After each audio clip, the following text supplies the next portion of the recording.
भारतीय संस्कृतीच्या प्राचीन पानांवर रहस्यमय आणि गूढ अशा अनेक कथा आढळतात.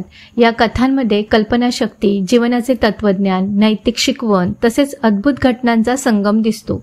अशाच कथा म्हणजे विक्रम आणि वेताळ यांच्या गूढकथा. चला तर मग आपण या अद्भुत प्रवासाला सुरुवात करूया.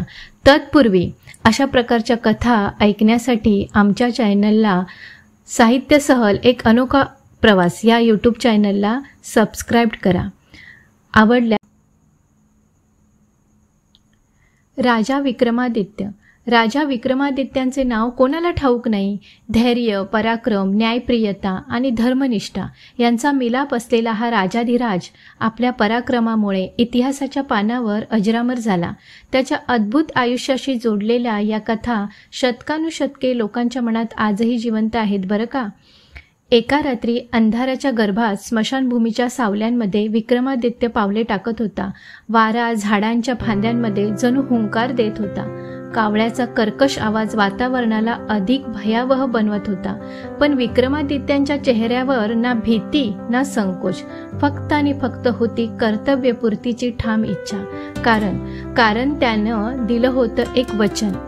एक महान तांत्रिकाने राजा विक्रमादित्याला सांगितलं होतं की हे विक्रमा. तो म्हणायचा, अरे राजा विक्रमा, प्रवास लांब आहे, तुला ना कंटाळा येईल.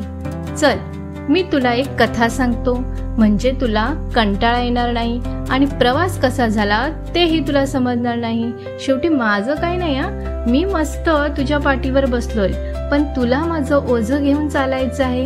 आता जशी कथा संपेल तसं मी तुला एक प्रश्न विचारेन, बघूया तुझ्या ज्ञानाची कसोटी. मी ऐकलंय तू खूप हुशार आहेस, ज्ञानी आहेस, बघूया तरी हे किती खरं आहे ते. बरं, याबरोबर एक पेचही आहे हा. जर तुला उत्तर माहीत असून उत्तर दिलं नाहीस तर तुझ्या डोक्याचे तुकडे तुकडे होतील असं मी ठरवलंय, आणि जर उत्तर दिलंस तर मी निसटून तुझ्या हातातून परत झाडावर निघून जाईन असंही मी ठरवलंय.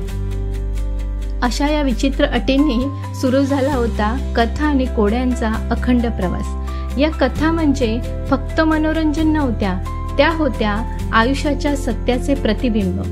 वेताळ कथा सांगायचा, कधी प्रेम आणि निष्ठेची, कधी विश्वासघात आणि लोभाची, कधी त्याग आणि कर्तव्याची, तर कधी जीवन मरणाच्या द्वंद्वाची. आणि प्रत्येक कथेनंतर तो विचारायचा, सांग विक्रमा सांग, यात खरा कोण, दोषी कोण, योग्य कोण, अयोग्य कोण, असे भरपूर प्रश्न. राजा विक्रमादित्य उत्तर देताच वेताळ पुन्हा उडून झाडावर निघून जायचा. पण विक्रम थांबायचा नाही. तो पुन्हा त्याला उतरवायचा, खांद्यावर टाकायचा आणि प्रवास सुरू ठेवायचा. या अखंड प्रयत्नांमध्ये राजा विक्रमाचा धीर, त्यांचे बुद्धिमत्तापूर्ण निर्णय, त्याची प्रखर न्यायबुद्धी सतत उलगडत जात होती. वेताळाच्या कोड्यांनी केवळ राजा नव्हे तर ऐकणारा प्रत्येक माणूस विचार करायला लागतो. योग्य काय, अयोग्य काय, निष्ठा कोणती, स्वार्थ कोणता, यातच या कथाची खरी ताकद आहे. आज आपण विक्रम वेताळाच्या कथा ऐकतो. त्यातल्या रोमांचक घटना, रहस्यमय प्रसंग आपल्याला मोहवतात. पण त्या कथा फक्त मनोरंजनापुरत्या नाहीत, तर त्या कथा शिकवतात. अन्यायाविरुद्ध लढा द्यायला धैर्य असावे, खरे खोटे ओळखायला बुद्धी असावी आणि परिस्थिती कशीही असली तरी कर्तव्यपूर्तीची जिद्द असावी.